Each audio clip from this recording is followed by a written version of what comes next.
Salut à tous, bienvenue sur Winamax TV, bienvenue dans Sans Filet. On est de retour, enfin on est content de vous retrouver. Je suis avec Benoît Mélin, notre expert tennis. Comment tu vas mon Benoît depuis cette US Open? On s'est pas revu. Je vais très bien, ni hao. Oui, mais on va partir à Metz aussi et à Saint-Pétersbourg. Oui, Voilà. Dis-moi ni hao à Metz, ça c'est sûr. Ça. Et je me suis mis ma petite déco parce que moi j'avais pas ma petite déco de balle. Voilà, j'ai ma déco de balle. Ça te plaît comme ça, mais sur le plan large, ça sera moins sympa. On est avec Coco aussi, évidemment. Comment tu vas mon Coco? Très bien. Très bien. Très bien, oui. Ma Contente de te cocotte. retrouver Est-ce que tu avec t'es entraîné au ping-pong? Oh là là là là, ça oh là. Oui, parce qu'on rappelle que Coco a Oui. remporté Non. l'US Open Non. sur Winamax. Il nous a massacré. Il vous a massacré. On en reparlera. Non. On s'était pas revus, je le disais, depuis l'US Open. Donc forcément, on va vous donner notre sentiment. Un petit mot sur cette finale incroyable. Nul. Arrête donc. Et la victoire de Rafael Nadal, 19e titre du Grand Chelem. Quelle petite finale. Oh. Mais non, mais les deux finales, les filles, les mecs, c'était génial. On s'est éclatés. J'ai adoré. Et encore, tu vois, on en parlait Cocotte. Je dis, mais heureusement que je travaillais. Parce que si j'avais regardé ça à la télévision, tu vois, ou sur Winamax TV, j'aurais vu les 2-7-0, le break, début de Non, tu troisième. serais pas allé te coucher. Bah si, parce que Arrête, ça semblait t'es un tellement... amoureux du tennis. Mais Tu oui, serais mais jamais allé te coucher. Ça semblait tellement Tu inéluctable. serais jamais allé te coucher. Et après, l'autre, il nous a fait un truc de dingue. C'était incroyable. Medvedev qu'on retrouvera justement à Saint-Pétersbourg. On va aussi donner les... Dis donc, comment tu m'as dit ça, c'est bien. Pourquoi Saint-Pétersbourg. Saint-Pétersbourg. Ok, il y a deux gagnants qu'on va citer de nos pronostics, concours des pronostics, des tableaux. Hein, c'est moi qui ai gagné entre Benoît et Julien, évidemment, avec ma finale Medvedev-Nadal et la victoire de Nadal. Et donc, chez nos Winamis, ce sont Pat GG, Patricia d'ailleurs, qu'on embrasse, et Pizza qui ont remporté 25 € chacun. Ils se partagent donc les 50 € de free bet mise en jeu. C'est fort. T'as Ouais. pas leur tableau à nous montrer, non? Non, j'ai pas fait, mais Nadal Nadal Medvedev, ils vainqueur. avaient dit Medvedev-Nadal en finale et Nadal vainqueur. Bravo. Peut-être qu'ils se sont inspirés de mon tableau, qui sait. Oh, New York, Paris, c'est une source fini. d'inspiration, de toute façon. New York, c'est fini. On rentre donc le en Zeppelin, France. Ouais. Paris, le Zeppelin. Ouais. Ça, c'est parce que je suis trop avec vous. Hein. On rentre en France, à Metz, donc, et on fera aussi un petit détour par la Russie. Je vous l'ai dit, on trouvera Medvedev à Saint-Pétersbourg, et puis on ira aussi direction Osaka oui. et Guangzhou pour parler des tournois féminins. Ce sera plus compliqué à dire. Guangzhou, hein, on va réussir.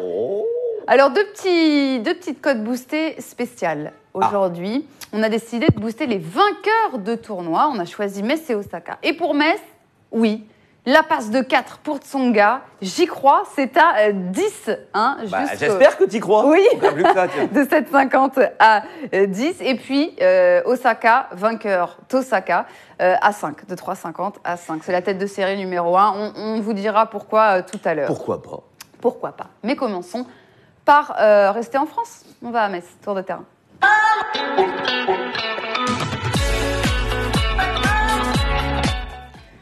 Le 250 français qui accueille donc 10 Français cette semaine, dont 2 anciens lauréats, je vous le disais, Tsonga, vainqueur 3 fois en Moselle, et Gilles Simon, tenant du titre. La tête d'affiche, l'homme à battre dans ce tournoi de Metz, ce sera David Goffin. C'est un tableau très ouvert et il y a des matchs très intéressants. On va souligner que Antoine Wang a facilement passé son premier tour en début d'après-midi contre... Bravo, mon Antoine. Bravo Antoine. Et au prochain tour, Antoine va affronter Barrère ou Hurkacz. On va vous parler de ce match, Greg Barrère contre Hurkacz. On va vous mettre les cotes évidemment. C'est pas un premier tour facile. Il va défier pour la première fois de sa carrière le jeune Polonais. Est-ce qu'il va confirmer, Greg Barrère, son bel US Open, mon cher Benoît? De toute façon, ce tournoi de Metz est entre guillemets, puisqu'on vous rappelle que samedi, ils étaient tous au mariage de Lucas Pouille. Oui. Enfin, pas tous. Pas mais tous. Notamment Greg Barrère, qui est un immense pote avec Lucas Pouille. Donc, dans quel état va-t-il arriver à ce tournoi de Metz? Comme David Goffin, d'ailleurs. Oui, Vous avez vu peut-être quelques danser. images. Ça, c'est le gros point d'interrogation. Enfin, T'as le temps de décuver. ils sont suffisamment. Non, mais ils sont Ouais. suffisamment pro. En plus, Greg a eu une invitation, donc j'espère qu'il va faire honneur à cette invitation.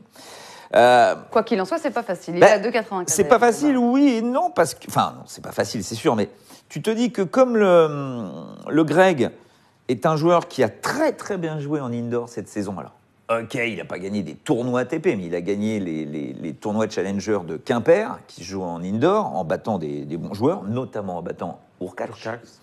Il avait battu Daniel Evans aussi, ce qui est quand même pas mal. Il fait un 8e de finale à Marseille en sortant des qualifications. Tout ça, c'est en indoor. Il fait une demi à Pau, tournoi de Challenger, où il bat Bublik, le fou, là, qui sert à 350 même sur seconde balle. Il gagne le Challenger de Lille. Enfin, voilà, toute une série de tournois en indoor où tu sens que le mec... Voilà, Greg, c'est violent. Hein. Quand ça cogne, c'est hyper puissant. Et il n'a pas de peur face à Hurkacz, puisqu'en plus, il l'a dominé. Il se dit, bon, OK, le mec est en fusion, beaucoup plus fort que moi au niveau du classement. Mais après, ça a eu au Hubert, justement, de confirmer. Hein, parce que lui,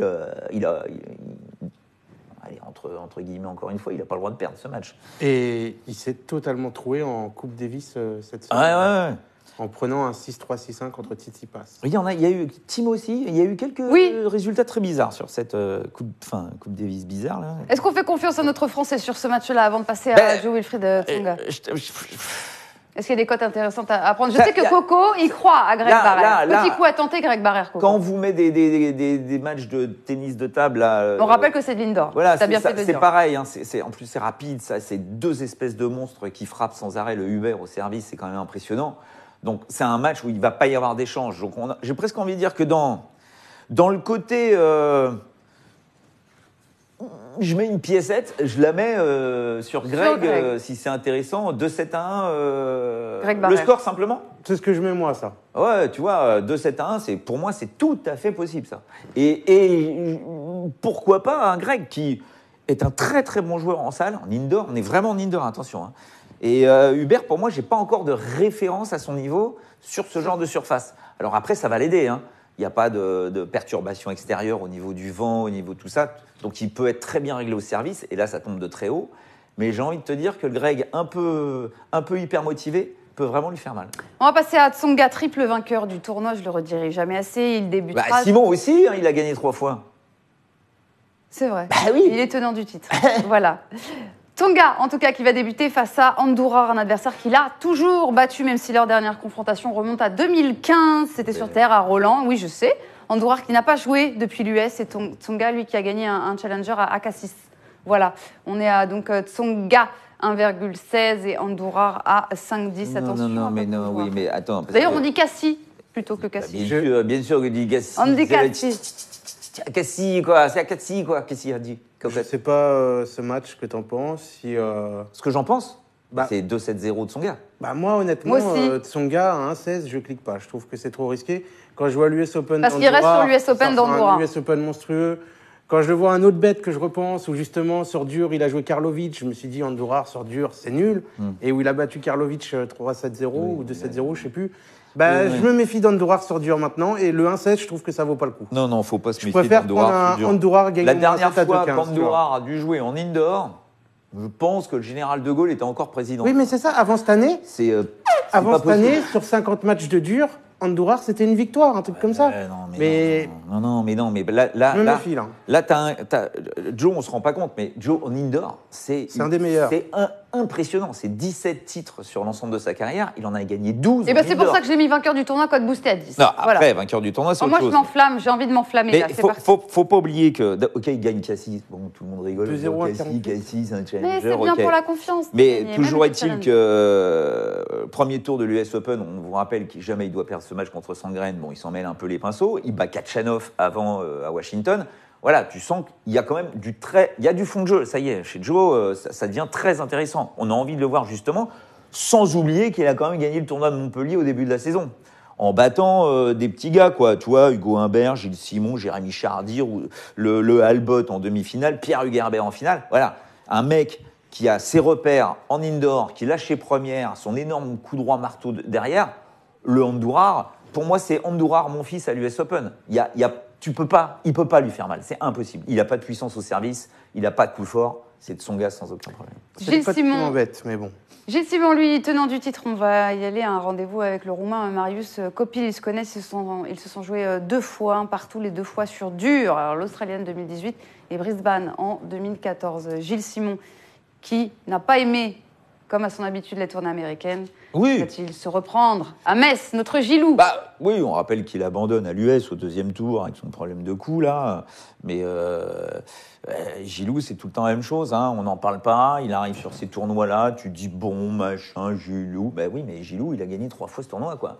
Donc, déjà, il s'y sent bien. Il a de super bons souvenirs. Comme tu dis, tenant du titre, il avait battu Matthias Bachinger en finale l'an dernier, mais Oui, ça fait rien. C'est-à-dire que là, dans son parcours, j'ai presque envie de dire que le gros danger, c'est Marius Copil, quoi. Parce que le David Goffin, je ne sais pas du tout dans quel état il va arriver. C'est la tête de série, parce qu'on nous demande sur YouTube, Germain nous dit c'est qui la plus grosse tête de série à Metz? C'est Goffin. Bah, Goffin, il est top 15, il doit être 13, 14, un truc comme ça. Et il a gagné ici, lui, pareil, Metz en 2014. Donc, mais le petit souci que j'ai avec Goffin, c'est ce mariage qu'il a fêté avec Lucas Pouille. Non, mais c'est vraiment. Oui. C'est une bande. Mais je pense que si. C'est une bande de vrais potes, ça. Donc, Ouais. attends, un mariage, il y a un moment dans la saison où tu peux le faire. Bon, bah, ok, tu te lâches. Et heureusement qu'ils peuvent le faire de temps en temps. Après, Goffin, il est suffisamment pro. Il va pas jouer. Il joue pas demain, je pense pas. Donc, il va jouer mercredi ou mardi. Allez, je dirais mercredi. Il va rentrer tranquillement dans son tournoi. Mais voilà, Copil, moi, il me fait peur parce que ce gars-là a fait finale à Sofia en indoor l'an dernier, finale à balle, on s'en souvient, Federer a eu très chaud, Ouais. finale à balle l'an dernier, lui aussi très grand, quand ça tombe au service. On peut partir c'est sur chaud un patate. 3-7 sinon. Mais Sans non, vainqueur. parce que encore une fois, Simon est un très bon relanceur. C'est bien pour ça qu'il arrive à s'en sortir dans ce genre de. Parce qu'il fait toujours jouer un coup de trop à ces mecs-là qui n'ont pas l'habitude. Ils balancent un parpaing au service, ils attaquent en coup droit, la balle revient pas. Bah si, avec Gilou, ça revient. Donc tout d'un coup, les mecs savent plus trop quoi faire. L'autre, il les endort, il les fait sortir de leur schéma et ils gagnent. C'est pour ça que Simon, pour moi, bat Copil. Ouais. Et Pierre Gerber lui aura la lourde tâche de renverser l'Allemand Struff. On va faire rapide sur Pierre Herbert contre notre Allemand Struff, même si Herbert aime bien l'indoor. Hein. Oui, il y a sa finale à Montpellier qui est très. Oui, mais enfin, bon, oui, d'accord. Finale à Montpellier, cette année, il bat Chapovalov, il bat Berdych, qui alors lui, il est en vacances maintenant, il vient comme ça. Et il est à 2,50. Là, il est même pas venu à Saint-Pétersbourg. Mais sans raison, hein. Thomas, non, je viens pas. Alors, il a ouvert une agence de voyage. Sachez-le, si jamais vous voulez partir en voyage. Mais Thomas, on est bientôt Thomas, sur la retraite. allez-y. Oh. Oui, mais C'est la le fin, problème de Pierre Hugues, c'est qu'on ne sait pas du tout où il en est. 6 défaites de suite au premier tour, la confiance en bas des chaussettes, en double, ça ne fonctionne pas non plus pour l'instant avec Nico. Enfin voilà, c'est très compliqué pour lui. Et il joue l'espèce de Golgoth allemand, le Struff, qui, en indoor, n'est pas une référence. Mais voilà, ça balance de partout. Il va falloir les relancer, ces services au PP1. Lui voilà, c'est 2 frappes. Bam, bam, on discutera. Si c'est dedans, c'est compliqué. Après, le Struff, il en est où on ne sait pas trop. Mais sur le papier, je trouve, est mieux classé. Hein. Oui, c'est d'ailleurs lui qui favori, c'est monte, pour ça qu'il est c'est favori. lui qui est en forme, c'est lui qui est en Oui, confiance. C'est complètement inversé pour Pierre-Hugues Herbert. Mais on se dit, à un moment ou à un autre, ça va bien s'inverser quand C'est même, ça. ce petit truc. Mais un Pierre Hugues l'a premier déjà tour, battu. premier tour contre Struff, C'est pas le plus facile et ce sera pas facile non plus pour Ryan Rouman, 18 ans, récent quart de finaliste à Cassis où il tombe contre Joe Wilfried Tsonga. Il est arrêté d'une wildcard, notre jeune Français, et il défiera pour son entrée en lice Bédéné. On a du mal à y croire à l'exploit, hein, parce qu'on peut appeler ça un exploit pour lui. Oui, Rouman.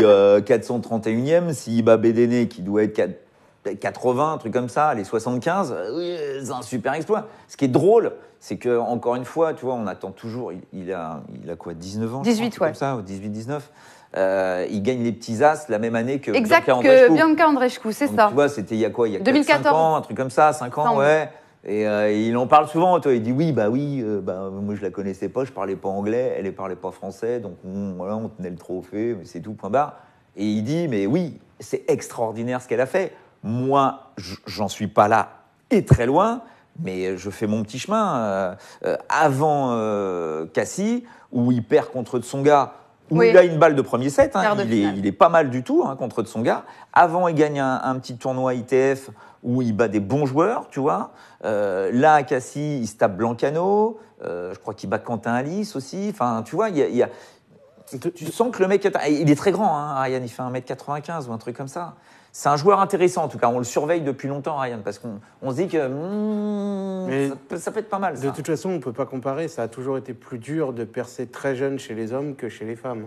Oui, bien sûr. Mais Peut-il prendre un set à Bédéné? tu vois, Bédéné, c'est impressionnant parce que la frappe est pure et dure, mais il n'y a quasiment pas de marge de sécurité dans les frappes de Bédéné. Donc, tu vois, tu as toujours l'impression que ces joueurs-là, quand ils arrivent sur ces tournois 250, c'est un petit peu des tournois pour relancer la machine après la saison américaine qui a été très chaude.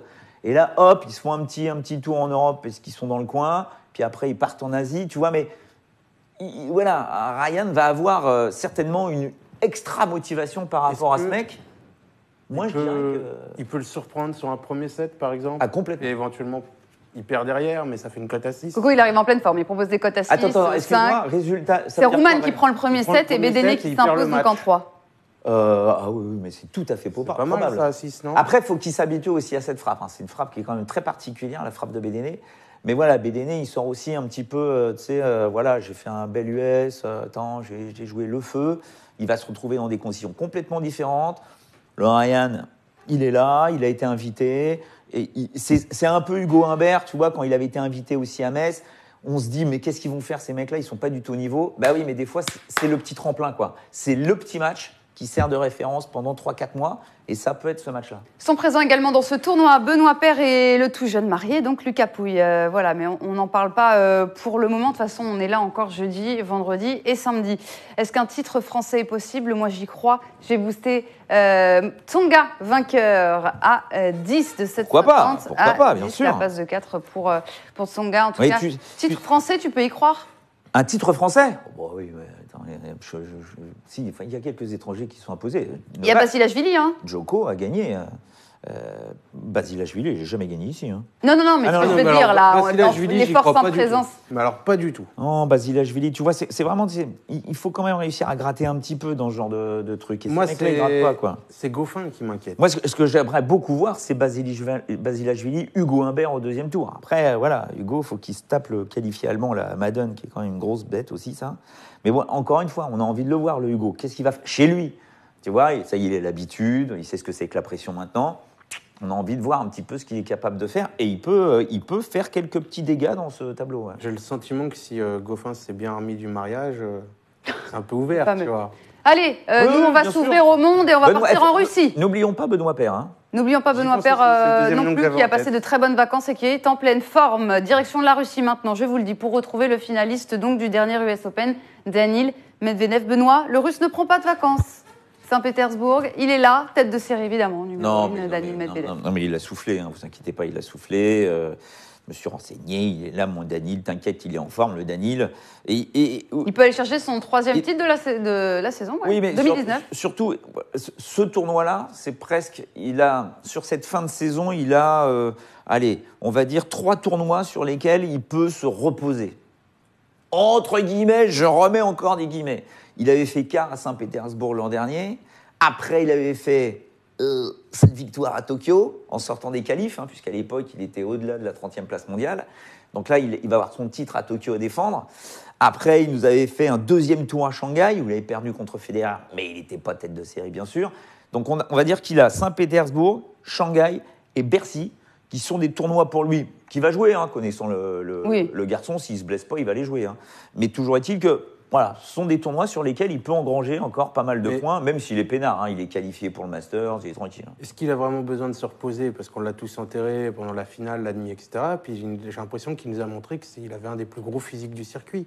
Si c'est pas le plus gros physique. Oui, mais en fait... Et quand tu vois son match, tu peux dire que le souci, il récupère vite. Le souci, c'est pas trop le fait d'enchaîner Washington, Montréal, Cincy, semaine de repos, l'US. Puisqu'on là, on reste sur le même continent, il n'y avait quasiment pas de décalage horaire, on jouait sur les mêmes surfaces à peu près. Voilà, donc bon, là, tu fais Europe, Asie, Europe, tu as le décalage horaire. Si tu vas loin, là, ton corps, il prend grave. Quoi. Donc là, il faut faire attention. Le mec est fatigué, il a joué beaucoup.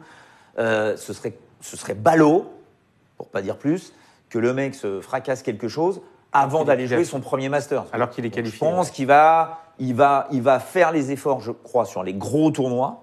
Tu vois, Tokyo, bien évidemment, parce que là-bas, autant dire que quand tu bats Nishikori en finale, comme il l'a fait l'an dernier, tout d'un coup, tout le monde te mate. C'est un peu le héros vivant de la planète tennis, donc tout le monde l'attend. Voilà, il va... Et puis, il fait demi-finale à Bâle aussi l'an dernier. Enfin, le mec, il n'arrêtait pas. Hein. Demi à Moscou, enfin il était partout l'an dernier sur la fin de saison. Et cette année aussi. Mais voilà, là c'est peut-être la petite partie de fin d'année où il faut peut-être le laisser un peu tranquille le pépère. Mais on va voir. On retrouve également à Saint-Pétersbourg Matteo Berrettini, lui aussi auteur d'un merveilleux US Open, qui est venu chercher des points, lui, pour Londres. Benoît Matteo Berrettini, il jouera contre le vainqueur du match entre Carballes Baena et Klizan. On a les codes de ce match-là d'ailleurs, Carballes Baena, Klizan. Qui joue contre Berrettini, t'imagines, toi, alors, Carballes Baena Klizan. Ouais, c'est dur, hein. Pas facile, hein, 92 à 85. Entre le... Et le vainqueur prendra donc Berrettini. Ah ouais, là. Ouais, c'est pas facile. Oh la vache, là, c'est du violent, là. Oh, parce que Klizan, ça dépend s'il y a la lumière là-dedans, si c'est allumé. Carballes Baena, bon, c'est pas le joueur d'indoor, mais bon, comme c'est deux mecs sur qui tu peux absolument pas te reposer, c'est compliqué. Mais Berrettini. Il veut aller à Londres. Le mec, il veut la puissance de frappe qu'il a sur des tournois comme ça. Oui, ça peut être violent. Ça peut être très violent. Après, il peut avoir un Manarino sur sa route qui va l'emmerder, c'est sûr et certain. Si Manarino y arrive. Seul Français en lice, Adrien Manarino. Ouais, mais tête de série numéro 7, il a passé son premier tour. Ouais, contre l'Italien. Il est là, t'inquiète pas. Lui, il jouera Rossol d'ailleurs. Mais Berrettini, Gerasimov. c'est évident que pour lui, ce sont ces tournois-là qui peuvent lui permettre de gagner. Oui. Tu vois, là, 250 points, c'est important, comme tu dis, à ce moment-là, pour te faufiler, quoi. Parce qu'après, bon, tu tombes sur des Masters 1000, là, il y a des gros mondes. Là, c'est une bonne occasion pour lui. Mais bon, il y a Kachanov. Qui a lui aussi besoin de victoire. Il a fait first, on le rappelle, à l'US contre Pospisil Kachanov. Et il est tête de série numéro 2. Il va jouer Souza ou Kovalik. Pour moi, enfin, je peux pas m'attendre à ce que Kachanov disparaisse vite de ce tournoi-là. Il peut pas. Il est chez lui. Medvedev, c'est la star. Donc tu vois, il y a quand même une extrême motivation pour ce mec-là. Est-ce que ça peut vraiment échapper à Medvedev, Saint-Pétersbourg? Bien sûr. Oh non, mais attends, non, mais à un moment, on a les codes de la victoire. Alors, tu sais, à un moment, il faut quand même s'imaginer qu'il y a une décompression chez ces mecs-là. C'est obligatoire. Tu peux pas faire ce qu'il a fait et je continue. Et là, il faut remettre la machine en route. Il y a toute la pression. Là, le mec, il n'arrête pas. Hein. Il est invité.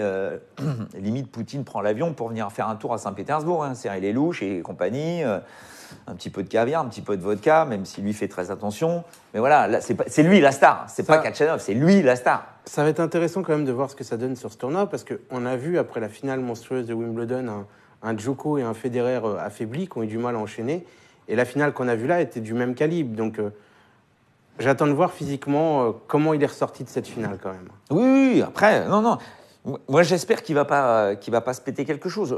Je ne mets pas du tout Medvedev vainqueur du tournoi de Saint-Pétersbourg. Ah, alors qui mets-tu, mon cher Benoît pour moi, s'il y a un mec qui doit faire quelque chose ici, c'est Kachanov. Pour moi, c'est un Kachanov-Berrettini en finale. Ça, c'est la logique de la puissance et de la confiance de Berrettini face à Kachanov qui joue chez lui, qui veut montrer le bout de son nez parce qu'on l'a oublié, quoi. Daniel, il y a grosse émulation entre ces mecs-là, hein, les Rublev et tout ça. C'est que des potes, tout ça. Hein. Rublev qui est à Saint-Pétersbourg aussi. Ah, bien sûr. Donc, c'est sur Rublev que je mets ma pièce pour gagner le tournoi, justement. Plus que sur Kachanov et Medvedev. Pour moi, il manque de puissance. Là, il faut de la puissance. Medvedev, il revient quand même très très bien. Là. Ah oui, je suis tout à fait d'accord. US Open, malgré ce qu'il a fait, il a quand même fait un bon tournoi. Mais tu vois, Kachanov, dans sa partie de tableau, le seul mec gradé, on va dire, qui est tête de série, c'est Coric, qui lui est pas bien du tout en ce moment dans sa tronche.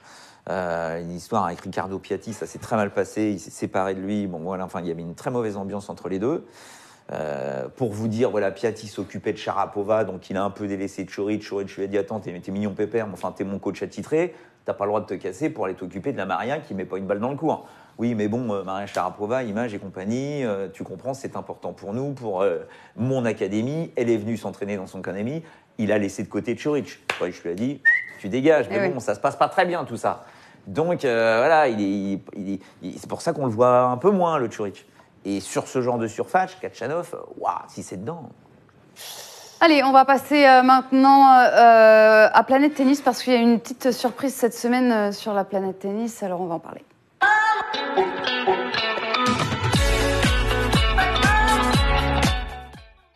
Oui, parce qu'on a appris quoi? Qu'est-ce qu'on a appris?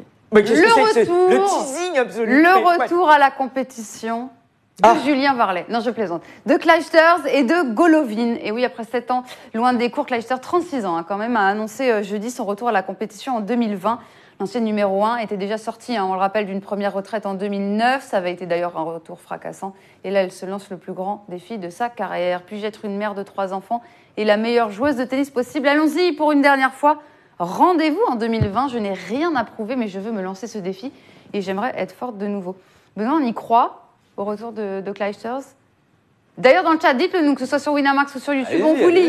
Ouais, donnez vos avis justement sur le retour de Clijsters. Il y a aussi eu le retour de Golovin. Vendredi, on vous montre aussi. Vas-y. Elle lui a emboîté le pas, 11 ans après avoir stoppé sa carrière. Le poids, c'est pas pareil. Quand même, Golovin, en raison d'une maladie inflammatoire des articulations. Alors voilà, non, colonne vertébrale. C'est pour ça. Oui. Elle ne pouvait plus absolument. Mais oui, regarde, le moyen de, il faut juste trouver maintenant le moyen de gérer la douleur, car elle est encore présente. Compliqué de se relancer avec une douleur comme ça, 11 ans après. Quand j'ai vu ces deux trucs-là, quasiment coup sur coup, je crois que c'est le lendemain. Jeudi et vendredi, oui, c'est ça, exactement. Je me suis dit, mais c'est quoi, on est le 1er avril ou quoi? C'est quoi cette blague, quoi? Oui, moi au début, je pensais que c'était une opération marketing. C'est pas possible, quoi. Oui, cette réaction-là. Et parce qu'après, tu te dis, mais elles sont folles, mais. Tu te rends compte qu'ils n'ont pas fait le deuil de leur carrière d'athlète. Donc, elles sont mamans, donc Kim Clijsters, j'en ai 3, Tati en a 2. Tout d'un coup, tu vois la Serena Williams, 38 ballets, la Vénus, tout ça, qui continuent à jouer, qui continuent à gagner, qui sont présentes parmi les meilleures joueuses du monde. Et elles ont joué contre ces nanas à leur époque, quoi, tu vois. Kim Clijsters, quand même, Kim Clijsters a une autre carrière que Tati, donc attention, Kim Clijsters. Elles n'ont pas arrêté au même âge. Et surtout que Kim Clijsters, si tu veux, elle se dit, attends, j'ai déjà fait une retraite. Le retour qu'elle nous fait. J'ai accouché de ma fille Jada, là, et je reviins. La fille, elle gagne plus de titres du Grand Chelem en revenant. Elle redevient numéro 1 mondial. Tu te dis pourquoi pas, quoi.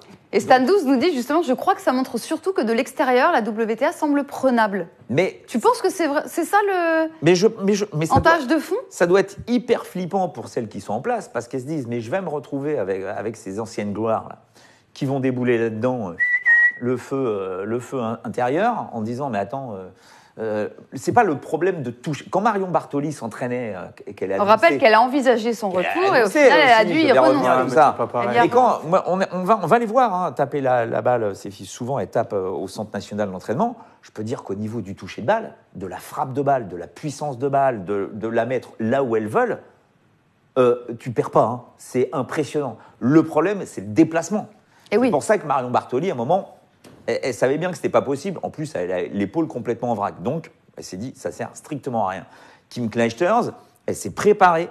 Ça fait longtemps qu'elle a ressorti les raquettes du sac, qu'elle tape la balle comme une folle, qu'elle s'est surtout préparée physiquement. Ça fait 3 mois qu'elle se prépare physiquement. Donc, il y a le travail foncier qui est fait, plus sa frappe de balle. Alors après, on savait qu'elle était quand même très élastique, un peu la Djoko sur un cours de tennis. 36 ballets, 3 enfants. Faut voir. Même reprendre le rythme des matchs. Elle a envie de retrouver ça. Elle a envie d'emmener sa famille sur le circuit parce que ça va être la fête au village. Elle a quand même 3 gamins. La Jade, maintenant, elle doit avoir 11 ans. Le Jack, là, le deuxième, il doit avoir 6 ans. L'autre, 3 ans. Enfin, voilà, ça va être, c'est la famille en vacances, là. Donc, c'est camping paradis. La WTA, ça va être n'importe quoi, l'ambiance dans le Players Lounge. Ça va être tranquillos. Donc, elles ont envie de le faire. Après, qu'est-ce qu'elles veulent faire? Quand tu vois que la Kim te dit « Ouais, j'ai envie de redevenir la meilleure possible. » Pipo, ce qu'elle veut, elle, c'est redevenir une joueuse qui peut gagner un titre du Grand Chelem. C'est une évidence. Elle avait dit « Je reviendrai qu'à l'Open d'Australie 2020. Ouais. » Mais comme elle voit qu'elle est en phase, pourquoi pas commencer par des petits tournois, voir ce que ça donne. Elle va être reçue comme une reine. Ça serait énorme. Ça va être le buzz absolu. Beaucoup plus le buzz que pour Tati Golovin. Oui. Donc tout d'un coup, les petites jeunettes qui vont la jouer et qui vont essayer de la jouer simplement en puissance, ça va pas marcher. Donc elle peut gagner 1, 2, 3 matchs, se retrouver contre celles qui cuisinent un peu, les Barty, les Svito, qui sont des murs. Bon là, ça va devenir très compliqué. Ou la puissance d'Osaka. Mais Kim Clijsters était puissante aussi comme joueuse. Donc moi, j'ai envie de les voir, pour me dire, est-ce qu'on est... Parce que c'est à double tranchant quand même, les autorisations Enfin, la WTA, de toute façon, c'est pas leur faute, elles ont le droit de revenir. Oui. Mais toujours est-il que c'est à double tranchant, parce que si ces filles-là reviennent et qu'elles font demi-finale dans quasiment tous les tournois auxquels elles s'inscrivent, là, ça veut dire qu'on fait du surplace depuis 12 ans. Oui, c'est vrai, donc, parce que le jeu a évolué forcément. C'est pas possible. Donc il y a une pression, il va y avoir une pression monumentale pour celles qui sont dans le top 10, top 20, même top 30, en se disant, je n'ai pas le droit de perdre contre ces filles-là, c'est impossible. Donc ça peut jouer en faveur de Clijsters et Golovin. Golovin, après, quand elle a arrêté en 2008, hein, je me souviens. Elle avait 20 ans. Ouais, tu vois, moi je la commentais, moi. Tati, je la voyais sur les circuits, machin et compagnie. Et donc, première fois qu'elle joue l'Open d'Australie, elle a 16 balais. C'est la grande découverte, mais elle est 400e, elle bat les meilleurs, elle finit l'année, elle est 30e. Tu te dis, mais qu'est-ce que c'est que ça? Elle enchaîne des bons résultats, tu vois, mais elle restait toujours dans ce ventre mou, elle était 30e, tu vois, elle n'arrivait pas à passer le cap. Et elle est montée 12 quand même. Oui, bah, son meilleur classement, quand elle s'arrête, elle est 12e, mais tu vois, c'était surtout la répétition de résultats, c'était pas des gros résultats. Et tout d'un coup...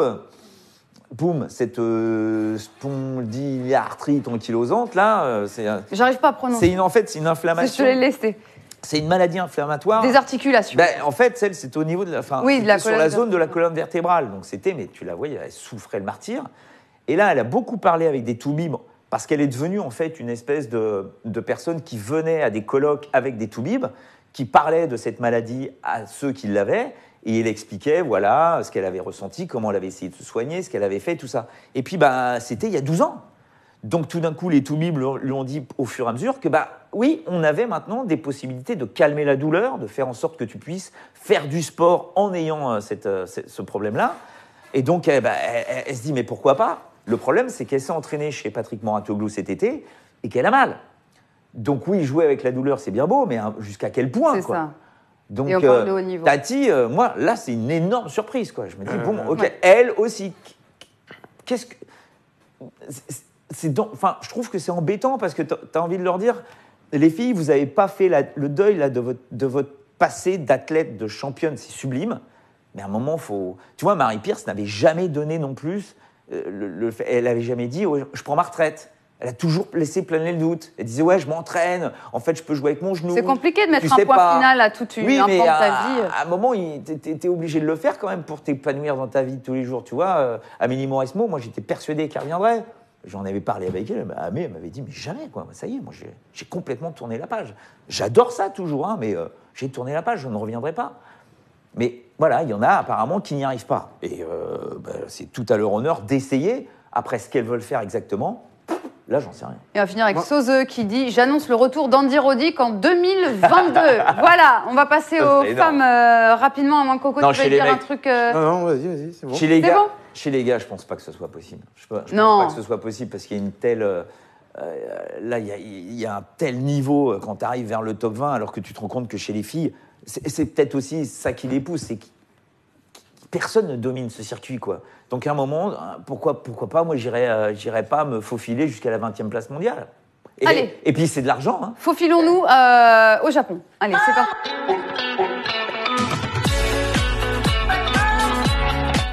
Ouais, qu'est-ce qu'il y a, On va continuer de parler des femmes. Seven 47, quand tu vois Garcia, tout le monde peut revenir. Oui, alors c'est pas très sympa et on va en parler de Caro Garcia. On va en parler parce qu'on se dirige peut-être vers un duel Mladenovic-Garcia, mais d'abord... Peut-être. Hein, il faut que Garcia élimine d'abord Donna Vekic, 21e mondial et tête de série, numéro 7 en selle la lyonnaise dans le dur, voilà. Mais on espère que... Qu'est-ce qu'il y a? Mais non, elle a gagné un match la semaine dernière à Zhangzhou. Caro Garcia à 3,40 et Vekic à 1,32. Donc voilà, si on veut notre duel encore 100% tricolore, il faudra que Caro Garcia renverse Vekic et que Mladenovic renverse elle, Misaki Doi. Ce qui me fait peur là-dedans, ce qui me fait très très peur, c'est que les filles nous sortent à chaque fois qu'elles se prennent une défaite. Oui, mais de toute façon, on a la finale de Fed Cup. Donc ça, c'est l'espèce de couverture sous laquelle elles se cachent à chaque fois là, depuis qu'elles sont en finale à la Fed Cup, c'est-à-dire depuis une éternité. Ah, c'est pas grave, de toute façon, on est en finale à la Fed Cup. Donc, on a réussi notre saison. Mais c'est pas possible, quoi. Enfin, et là, Vekic-Garcia, tu peux pas imaginer 2 secondes que la Garcia tape Vekic. Ça paraît compliqué. Ce serait aberrant, parce que moi, j'ai pas une victoire référente de Garcia depuis... pour moi, la seule victoire qui ressemble à quelque chose, c'est quand elle a battu Elise Mertens en Fed Cup. C'était genre début février. Donc, pour moi, c'est le seul match référence de Caro Garcia. Qu'est-ce qu'elle a fait depuis? J'en sais rien. Je peux pas. Je peux pas imaginer Personne que... n'y croit, je t'avoue, que ce soit sur YouTube ou sur Winamax, on voit plutôt Vekic. Après- J'ai même 2-7-0. donc Après, c'est un la peu, finale de Nottingham cette année sur gazon que Garcia avait remporté. Un match complètement dingue, fini au tie-break du 3e. Oui, c'est ce que nous dit Kranjc. Bah, si, son titre où elle bat Vekic. Oui, d'accord, mais Vekic, elle est sur une série, elle, de confiance, mais énorme. Son quart de finale à l'US Open est génial. Je me souviens de sa victoire contre Gerges à l'US Open en 8e, c'est quand même un match de fou. Elle est là, elle est 21e mondiale, elle est en plein feu. Ça va être très... Et la dernière fois qu'ils se sont joués sur dur, c'était à Tokyo l'an dernier, et Vekic l'avait battu 2-7, assez rapide. J'ai très très peur pour Caro Garcia sur ce match. J'ai très très peur. Parce que si encore une fois, elle se fout sur sa ligne de service pour retourner, sans réfléchir... Ouais. Si c'est dedans, alléluia, mais bon, en ce moment, c'est jamais dedans. Si c'est pas dedans, on peut voir la cote à 5,9 passer. Voilà. Oh non, quoi, c'est arrête. quoi Non, arrête. Ah bah oui, mais bon, Non, vu ce que je non, vois en ce non, moment je de refuse. Garcia... Non, j'y crois Non, parce pas. que Vekic est quand même Non, pas non. une fille Terrible. sur laquelle tu peux te reposer mentalement non plus. Donc, vraiment, alors là, ce serait terrible. Non, je peux pas croire à ça.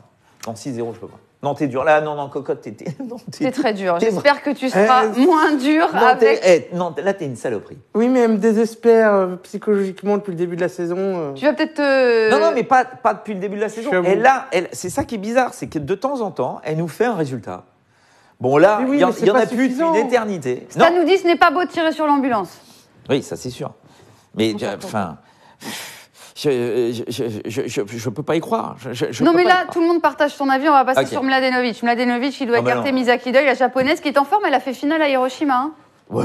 Bah, pour la Oui, non, confiance. bah, Ne bon. sous-estimons pas la confiance dans ce Non, mais sport. attends, elle gagne 4 matchs. La mieux classée Bah, Keba, écoute. la mieux Oui, mais classée bon. Keba, c'est Kudermetova qui doit être Bah, elle un fait peu finale, hein. comme C'est Kiki. finale, hein. Elle perd en finale. Enfin, elle joue Ibino en Hein finale. Ouais.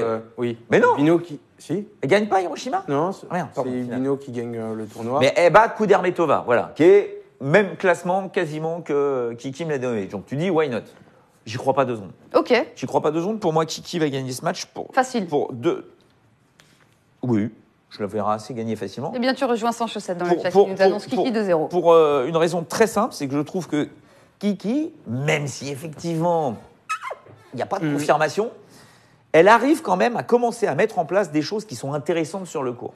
Donc, autant la semaine dernière avec sa petite demi-finale qui était pas mal du tout à Zhangzhou, le premier tour à l'US Open qui était très bon contre Kerber, il y a un quart de finale à Washington, il y a un quart de finale à Nottingham, il y a un quart de finale à Rome. Voilà, il y a quand même une... Alors, elle va pas au bout, mais il y a quand même un truc qui est en train de se mettre en place avec son entraîneur. C'est pas mal du tout, ça, 2-0-5. Je m'attendais pas à ce qu'on passe les deux sur le 2-0.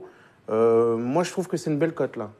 Et on rappelle que cette épreuve va compter Ouais. pour l'attribution des places pour le Masters de Shenzhen. Hein. D'où la présence de Naomi Osaka, Kiki Bertens, Sloane Stephens et Angélique Kerber. On vous dit aussi qu'Osaka a encore changé de coach. Hein. Après, Sacha Bagin, elle a annoncé jeudi qu'elle se séparait de Jenkins. Et elle ne jouera pas Osaka contre Alizé Cornet, puisqu'Alizé Cornet a perdu. Donc ce sera Tomova, 181e mondial pour Osaka. Non mais Jenkins c'était un porte-sac, il a rassuré un petit peu, mais enfin rien à voir avec Sacha Bagin, donc à un moment ou à un autre. On y croit à la victoire d'Osaka à Osaka? Contre Je l'ai Tomova boosté. Ah, Non, à la oh, oh. victoire d'Osaka à Osaka. J'ai boosté, regardez ça, de 3,50 à 5. Bah, c'est compliqué, hein, parce que t'as quand même Sloane Stephens à un moment qui Kiki va peut-être Bertens, essayer de montrer Kerber. le bout de son nez. T'as Elise Mertens qui est là, dans la partie de tableau d'Osaka. Toi, là, genre la Petra Martic, qui est la bête noire de Kiki Mladenovic, celle-là aussi, qui fait partie dans la partie de tableau d'Osaka. C'est pas simple, hein. Stephens, elle a un premier tour très piégeux face à Georgie. D'ailleurs, elle n'est pas favorite. Ah bon? Non. Oh, bah non, vous Elle rigolez. a 2-0-7, Ah non, Georgie mais là, 1,78. Pour moi, il y a pas Mais de je match. pense que si Stephens passe ce match, qui est vraiment un match compliqué, surtout au vu de l'historique des deux joueuses, je la mettrais bien dans les gagnantes de tournoi. Je trouve que la cote à 15 est pas mal et qu'au vu de sa saison, c'est un bon tournoi pour ressurgir et Ah ouais, non, remontrer le alors, bout de son nez. Stephens, pour moi, il n'y a pas une angoisse sur Georgie. Hein, je vous le dis. Ah ouais Ah bah, non, c'est une mais belle elle cote à va- prendre, c'est une elle belle va- cote à Elle prendre. va une qualifiée chinoise. Eh ben, c'est une belle qui cote à sort de prendre. Je ne sais où. Stephens, elle te tape Georgie, mais facile. Coco- Mais facile. Coco nous a fait un petit combiné, je suis désolée, c'est très rapide, évidemment, ça passe trop vite cette émission. On va tout de suite faire la minute Coco et comme ça on pourra vous parler d'autres matchs. Et voilà.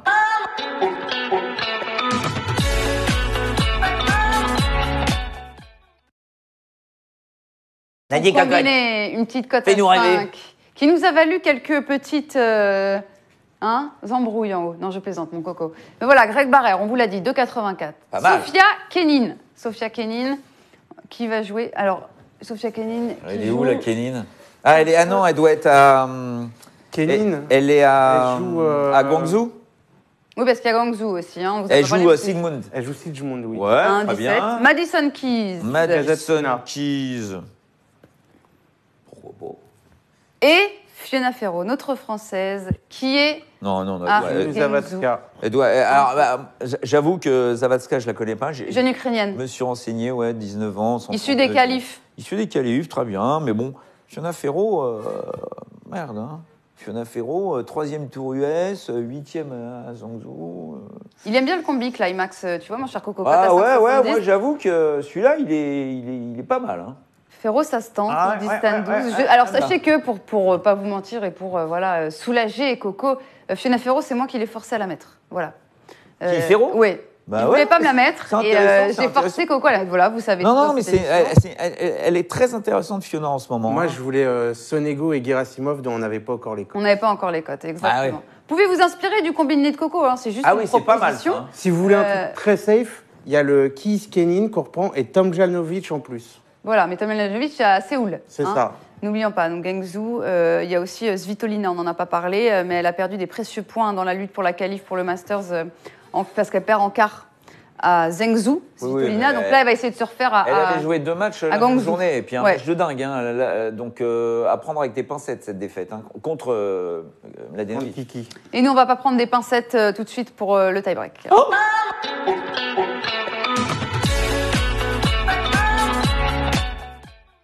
Oui, c'est le retour de la fameuse partie de ping-pong. Ouais, Même enfin, sur les 250, on fait des parties de ping-pong. Coco, on le rappelle, a gagné l'US Open. Voilà, donc là, il s'est remis en forme un peu physiquement. Il s'est reposé, Coco.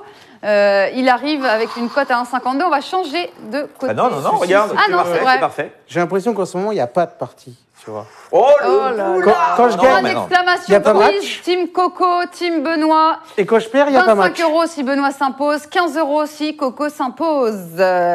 Alors, sur le chat YouTube, il y a du Benoît. Benoît 5-4, c'est le pronostic tous de sur nos Coco. amis. Bah, ils Eh auraient- ben, non. eh, sur YouTube, ils sont tous sur toi et sur. Moi, je Wina, vais ils balancer sont quand même. En off, Benoît m'a dit Ah. si tu mènes 4-0, s'il Ouais, te tu plaît, me laisses un point. laisse-moi un point. Allez, je me prenne allez, pas le 5-0. c'est Non, mais là, c'est vrai que tu nous as humiliés. Allez, on n'a plus le temps. J'y vais, là. Oui, Ok, il y a allez, une c'est petite parti. corruption. Une balle d'échauffe quand même. Ah non, non, Tiens, non. Ah ouais. Oh là là. Tu m'as remis le Tu poteau l'as rentrant que j'ai mis sur la Il dernière a partie. déjà fait ça, Non, à c'était l'US. moi. Non, non, c'est à contre Si, à Juju. Juju, il a Ouais, Ah, moi, ouais. je l'ai fait à une péage. chute 0 d'organe, une pour chute Benoît. d'organe. Oh, ça agresse. 1-1. 2-1 pour toi. Ça sort 2-2. Oh, beau ça. 3-2 pour toi. Putain, c'est injouable. 4-3 pour toi, hein, c'est ça hein Ouais. Oh non, il craque au service. 15 € Ah, pour la vache. team Et attends, Coco. tu sais comment il joue impressionnant. Comment il joue J'arrive même 15 pas à me € rendre pour la compte. team Coco. C'est même pas Djokovic, c'est avant. C'est... Ah oui, c'est impressionnant. C'est impressionnant. Oh la vache. Merci à tous d'avoir été avec nous, les amis. On se retrouve jeudi, même endroit, même team, même heure. Ne quittez pas Winamax dès 20h15. Place au Winamax FC spécial Ligue des Champions. On vous embrasse très fort et on se dit à jeudi. Ciao. Oh, il m'a fait mal, là.